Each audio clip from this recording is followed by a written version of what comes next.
And that was the first time that I actually heard of the terminology environmental justice. That was the first time that I was able to start making these connections of why is it that a lot of my family members have asthma, where we're experiencing a drought like we've never seen before. And I think that's one of the main elements that we need to work. It's empowering our community. If we don't do the work in our own circles, in our own families, in our own neighborhoods, at our own schools, at our own workplaces, on the public bus, at the dinner table, we need to have those conversations first. This conversation is incredibly important and timely as our nation continues to grapple with the pervasive systemic racism, including in our environmental, energy, and healthcare systems.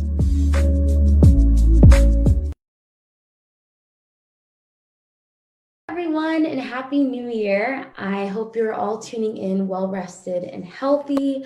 My name is Wawa Gatheru, and this is the first episode of the year of the Green Table Talk, an intergenerational conversation discussing all things environmental justice from the Latinx and Black perspective. Today is a very, very special day because we are talking about the importance of decolonizing the legacy of Dr. Martin Luther King Jr., who, as we all know, is one of the most important civil rights leaders of all time. And today, as we talk about the importance of decolonizing his legacy, we'll be able to apply why doing so is so important in understanding the lessons that he has left behind for all of us in the environmental justice movement. So I'll pass along to our other co-host for today. Hi, everyone. My name is Karina Martinez. I'm the Chief Communications Officer with Corazon Latino. We work to reconnect people with nature. And I'm broadcasting from Inglewood. It's one of the fastest gentrifying cities in the nation, despite our oil fields, airport pollution, and tons of traffic. But a little known fact is that we have the Martin Luther King Jr. Memorial Grove just around the corner. And you can see right there that there's an obelisk resembling the Washington, D.C. Lincoln Memorial obelisk where he delivered the I Have a Dream speech. And it's just a beautiful place to go and celebrate Martin Luther King Jr. Day this weekend, but any other time as well. So it overlooks LA. It has a beautiful other quotes that you can take a look at, and I hope to see people there soon. We are going to introduce our two panelists here today. Cecile, would you like to give us a little brief introduction to who you are? I know on our end, we know who you are, but we'd love for our audiences to get to know you a little bit more. Thanks so much, Wawa. Hey, everyone. How's it going? I am Cecile Brown. I am the Communications Manager for Political Affairs and Climate at the Environmental Defense Fund. I hold a bachelor's degree in public relations from the Hampton University, HBCU in Southern Virginia. And I graduated with my master's in 2018 from American University Kogod School of Business, where there I studied sustainability management. And I'm so excited to join the conversation this evening to talk about Martin Luther King, who's just an unsung hero, and just super excited for this conversation. So we also have Justin here with us today. Justin, could you give us a brief introduction of who you are and what we'll be able to be hearing about from you today? Justin Merrick, Executive Director and CEO for Common Table Health Alliance, Center for Transforming Communities here in Memphis, Tennessee, where we do organizing work, specifically in terms of how we can have more equitable development and how that aligns with supporting green development and wealth building in Black and Brown communities. Amazing. We're so happy to have you here today, Justin. So I'm going to jumpstart the conversation, and this is going to be a question that I'd love to hear both of you answer.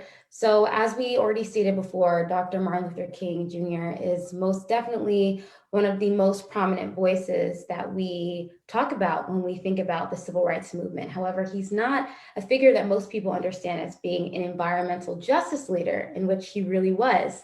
Right? During the sanitation workers' strike in Memphis, Tennessee, he advocated for safe and healthy working conditions and environments. And it definitely was a defining moment in identifying and even crafting a language for environmental racism, but also is an integral part of the genealogy of the environmental justice movement itself. So here we are, fast forward to January 2022.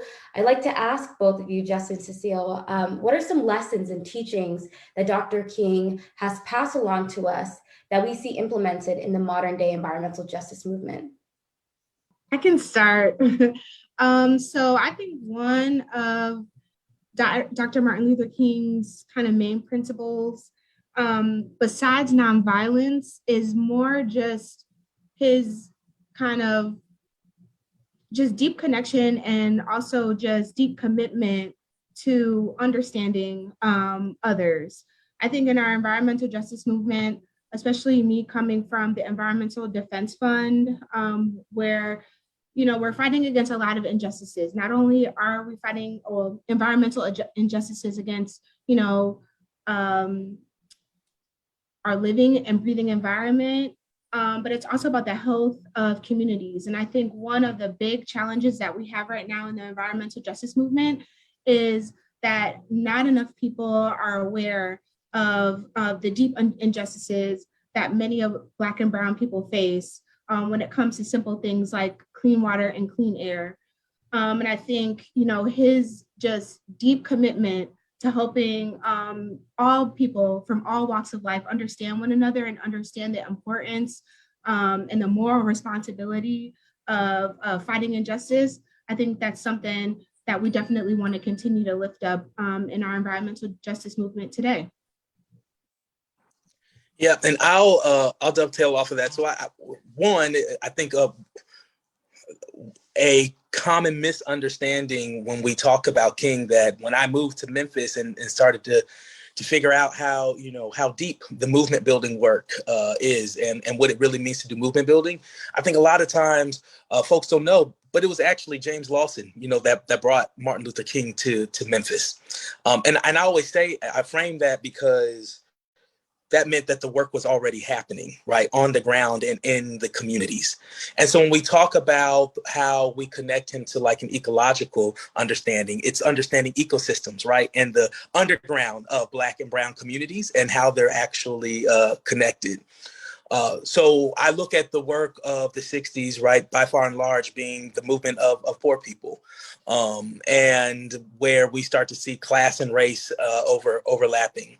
And I think MLK knew, and I think this was exemplified in Memphis with the sanitation strike, right, that a healthy community is informed, yes, healthy water, access to that. Like it shouldn't be a radical thing to have access to a home to live in and water.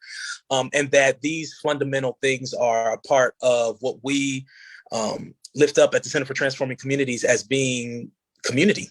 Like these are fundamental rights that every neighborhood should have: Black, brown, gold, and understanding that there is an opportunity, right, as we start to see that this work is also about cultural connection, that King lifted up all of these tenets, and that once we start to really do a deep dive beyond like I have a dream, that we always lift up, we start to see that there is a really powerful undercurrent, and that this is something that we can find in our policies, especially when it comes to green policies as well. I will actually say one more thing in that in the 50 years, right? So 2018 marked the 50-year commemoration of MLK, that we haven't moved the needle very, very, very far in that work. And that it's a conversation that keeps repeating and repeating. And I think really that's the conversation that we need to dive into, is the piece around equity and ownership, and how Blacks and brown folks start to have ownership in this conversation, because things that we do not own, we cannot shift and change. And that at the undercurrent of that, it's an economic conversation as well as an environment. Really great points. I just want to mention also that a think piece published by Grist concluded that Dr. King's triumphs with the Civil Rights Act of 1964 and the Voters Act paved the way for pioneer environmental legislation such as the Clean Water Act and the Clean Air Act. So exactly what you previously identified about us not recognizing enough of how Dr. King's work really influenced the environmental movement that we have going on today. Cecile, how can we utilize Dr. King's legislative progress in the 60s to impact the federal legislation needed to truly reach environmental justice and protect voter rights? Thanks, Karina, for the question. Just like Justin said a little bit earlier, you know, and I think one thing that we have to do when we talk about Martin Luther King is acknowledge kind of the past and and how the US was created, how the US was founded, number one. But number two, just piggybacking off of what Justin said earlier about the needle not moving too much. It was only 53 years ago that the Civil Rights Act was signed into law. We're talking about people like my grandfather who fought in World War II. He didn't have the right to vote until he was 40 years old when this act was signed into law. And I think right now, when we've got the Build Back Better Act on the table, we've got a world that's just in crisis, not only with coronavirus, but with the climate crisis. We're fighting for our lives here. And I think one important thing that's currently been in the conversation and currently that's on the table, we do have elected leaders willing to say, you know, these Senate rules need to change. If we don't have democracy, if we don't get this for the people and our voting right, John Lewis Justice and Voting Rights Act signed into law, we're going to be in major, major trouble. So, you know, it's kind of just, it's a bad joke, but it's kind of like a perfect storm. You know, not only do we have the climate crisis, we've got a war on our democracy. Yesterday was January 6th.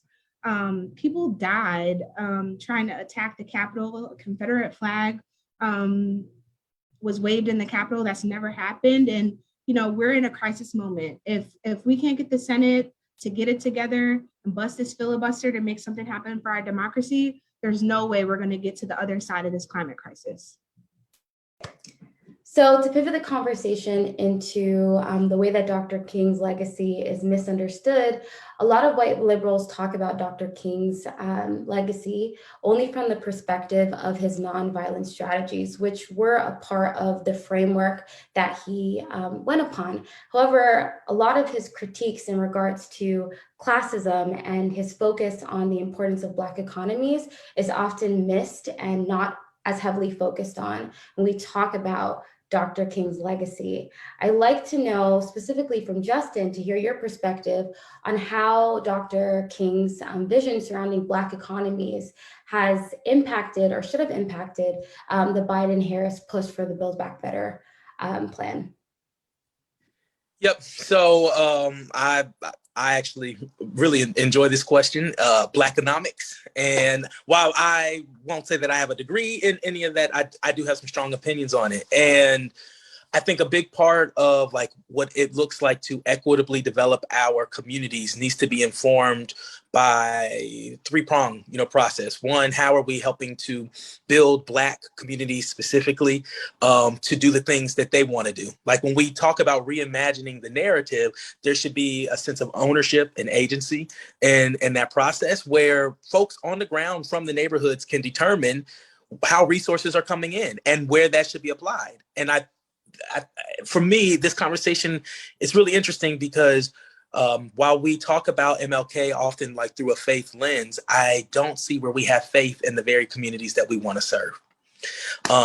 Because that basic level and foundation of trust would say that I believe, right, that we want to move from this survival space into like a space of being generative, and that's informed, trusting that folks want that for themselves, and that they can determine how resources come into the neighborhood. So that's one, like how resources are flowing into Black communities, I think is important. I think there needs to be a level of analysis on that, like where that money is actually coming from. And then of course, how long is it retained?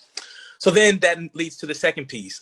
Like we need to ensure that there is a part of the Biden legislation that there's support for organizing that type of infrastructure.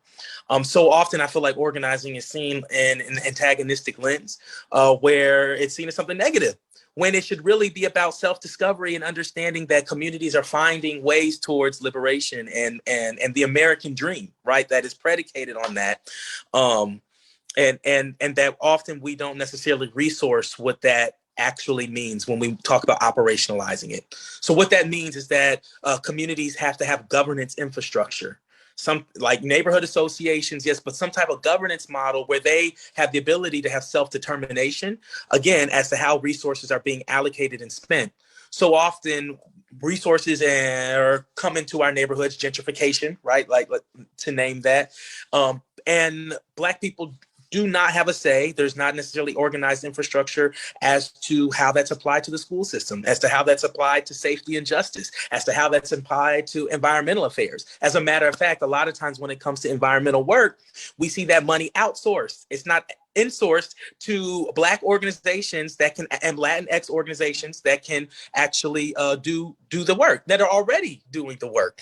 And again, I think that comes from a lack of faith, often, sometimes lack of knowledge around the existing infrastructure within neighborhoods or communities, the ecosystems that are already there. That's why I referenced that Lawson pulled King into an existing ecosystem, and King was aware of that, right, on the ground. And so when we look at ecosystems, Black, brown, gold ecosystems across the United States, there's already infrastructure there that we should invest in. And in investing in that, we would understand that that's a part of leadership development that then provides self-determination for neighborhoods to develop. And then the third part of like Blackonomics, Brownonomics, right? Money flowing into the community. So we have to build communities how they see fit. And trust that they have an eye for what their North Star should be. We have to organize and provide organizing infrastructure so that they can do that work to actually then develop and sustain their communities. And so when we talk about development, how do we make sure that organizations that represent BIPOC, Black people, residents, authentic voice are actually at the table to make those decisions, and not that, and when we say at the table, that they're not, coming into the room late, or that they don't have opportunity to set the table, right? But where there's a co-creation process that allows for Black, brown folks to be a part in a very tangible way and making decisions that influence their neighborhoods or communities. Those are levels that I think need to be provided within the Biden legislation, so that it's being resourced for neighborhoods to have that on the ground support and voice.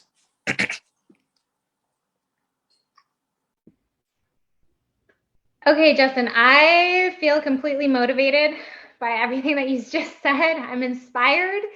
I want to hear more. And speaking of great orators, we would be remiss not to mention Martin Luther King Jr. as one of the world's greatest orators. We definitely have to give him that spot. Cecile, out of all of the speeches that Dr. King spoke, could you give one speech or sermon that resonated the most with you with regards to environmental justice? For sure. I think out of all the speeches, and just right now in the moment where we are kind of in the environmental justice work, I think the speech that resonates with me the most is Dr. Martin Luther King's last speech, I've Been to the Mountaintop. Not only was this, his final speech, but this was the speech that he gave, to support these sanitation workers that we talked about a little bit earlier. And I think just why it resonates with me right now is because Dr. Martin Luther King was so inspirational. He always preached about, not only being nonviolent and promoting unity between communities, but keeping the faith. We're kind of in a dark moment right now. We don't, Congress is in a gridlock.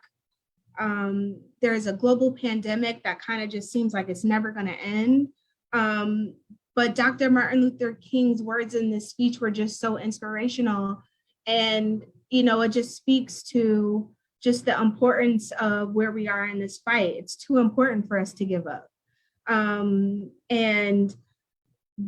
that's what resonates with me at the moment the most. I think I have to agree. I'm a very big fan of that speech, and specifically in my own journey of rediscovering Dr. King. and unpacking who he was outside of the very whitewashed version that I was introduced to when I was, in middle school and high school. That speech is definitely one that I find myself revisiting and even finding solace today in all these crises that we're experiencing. So for our next question, I want to direct it to Justin. So I think what's so interesting and something that I think about as I get older is a lot of the civil rights leaders that all of us grew up thinking about, they were very young, right? Dr. King was a millennial. And it's very interesting to contextualize that of understanding the impact that he had and understanding that his perspective as a young person most definitely informed the ways that he connected with people and even the frameworks that he worked upon in regards to conceptualizing a lot of the language that we even refer to now when we think about what are we building towards in regards to a just climate future. So back to thinking about Dr. King and recognizing that he's a millennial and recognizing that he accomplished so much in his youth and unfortunately was never able to really age beyond that.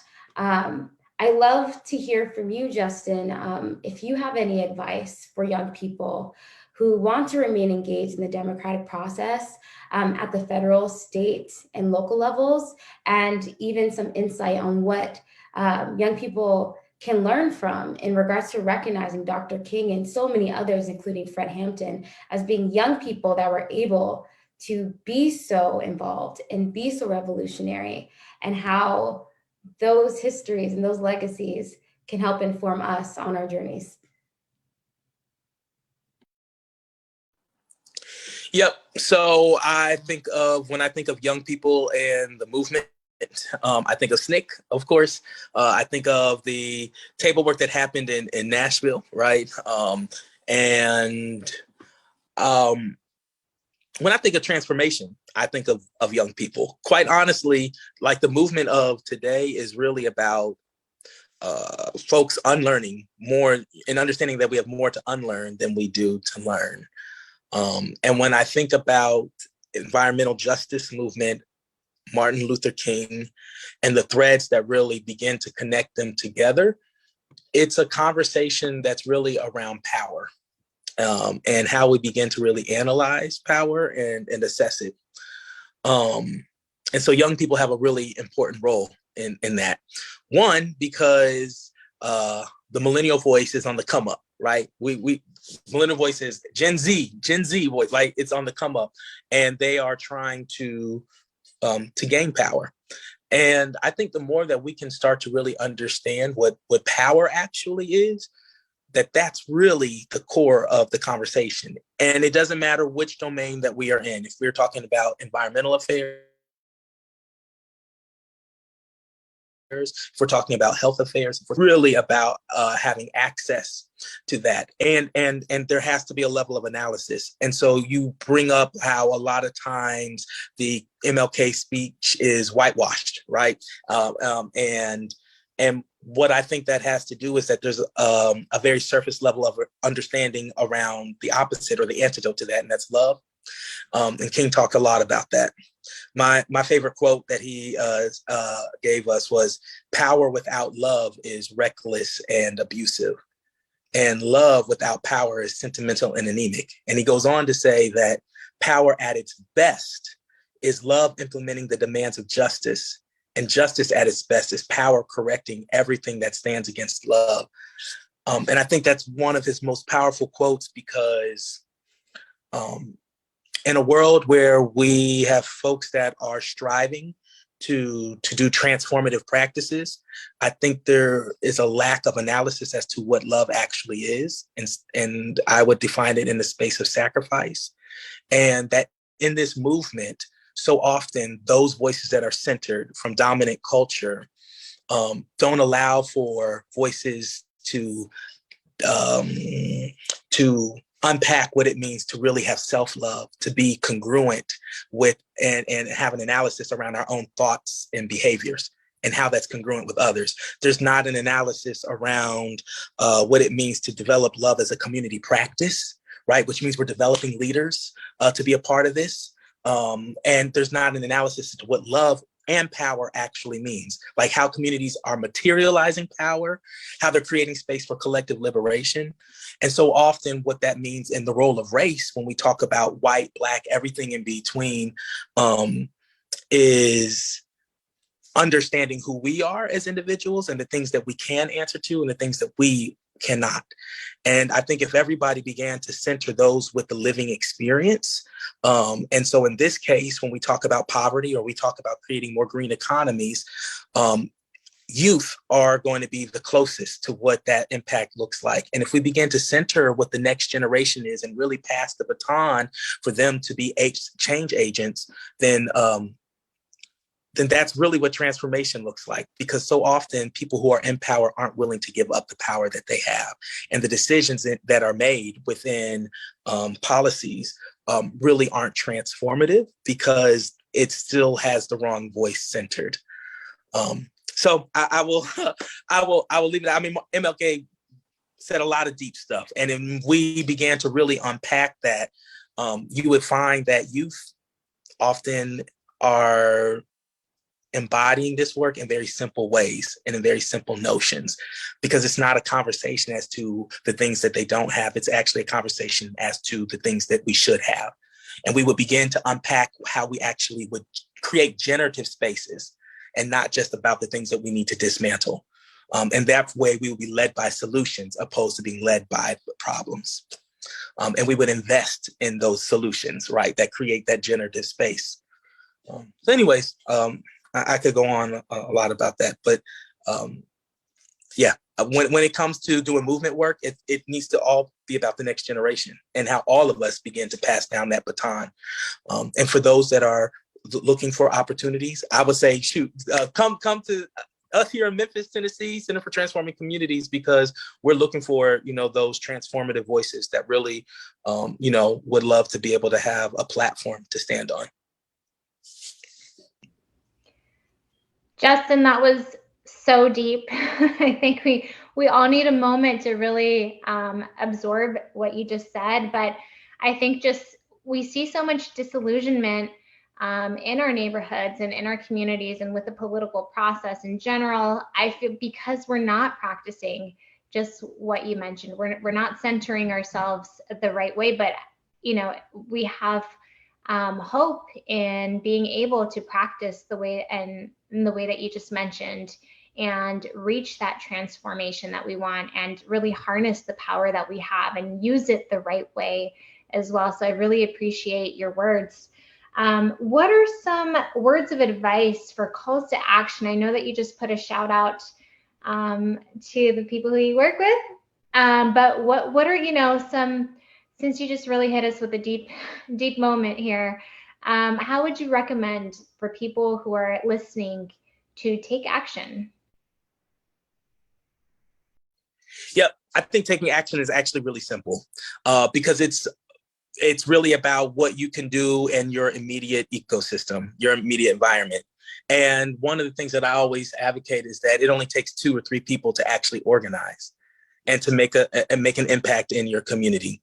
And quite honestly, we don't see enough stories around youth that are doing that. And so my call to action would be, if there's something that you want to see, like if you waved your Wakanda wand over your neighborhood, like what would be the one thing that you would want to see? And go out and actually do that.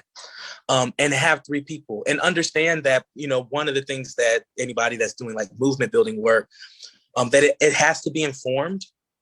Has to be informed by a value system. And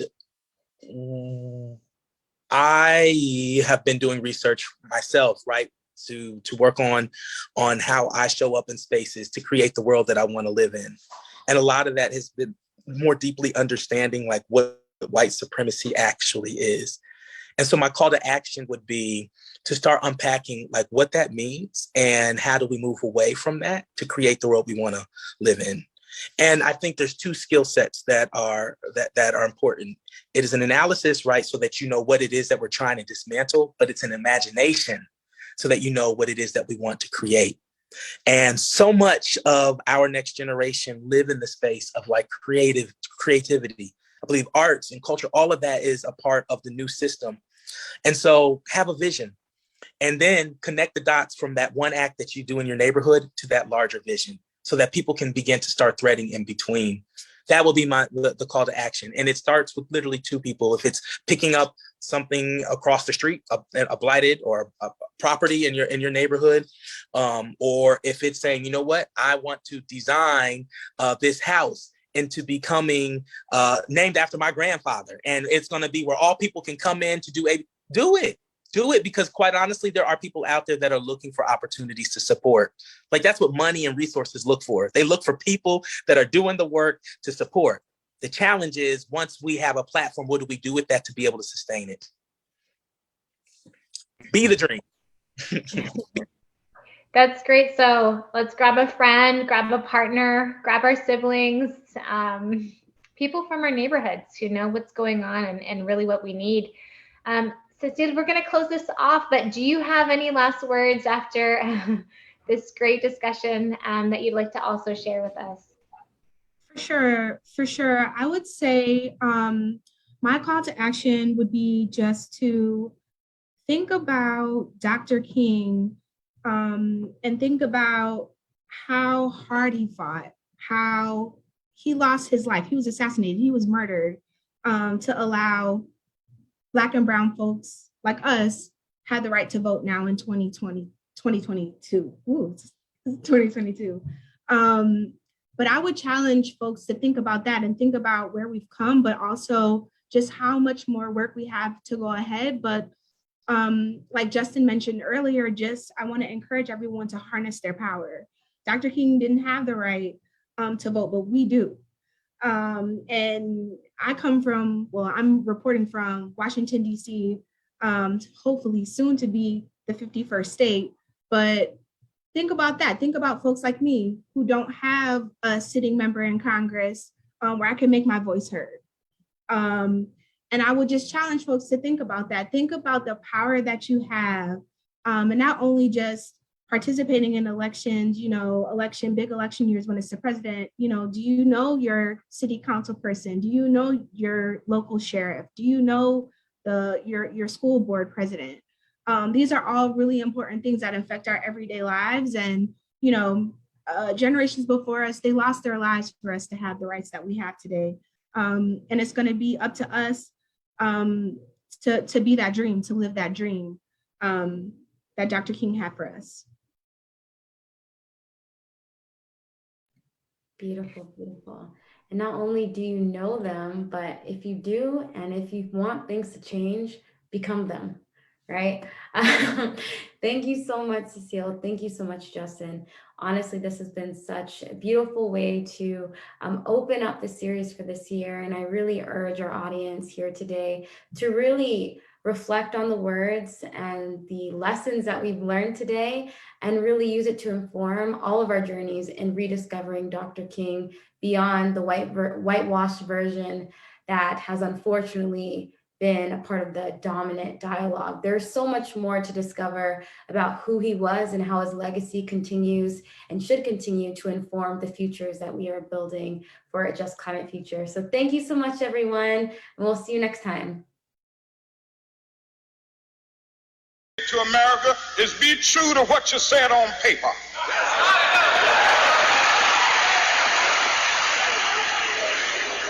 If I lived in China or even Russia or any totalitarian country, maybe I could understand some of these illegal injunctions. Maybe I could understand the denial of certain basic First Amendment privileges because they haven't committed themselves to that over there.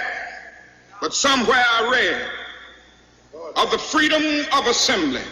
Somewhere I read of the freedom of speech. Somewhere I read of the freedom of press.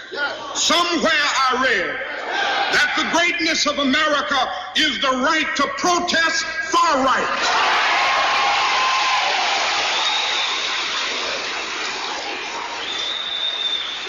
And so just as I say we aren't going to let any dogs or water hoses turn us around, We aren't going to let any injunction turn us around.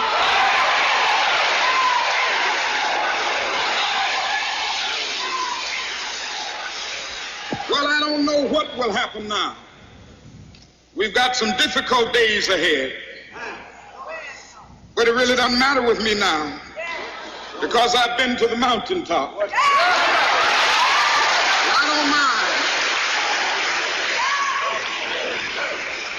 Like anybody, I would like to live a long life. Longevity has its place. But I'm not concerned about that now. I just want to do God's will. And He's allowed me to go up to the mountain. And I've looked over and I've seen the promised land. I may not get there with you, but I want you to know tonight that we as a people will get to the promised land.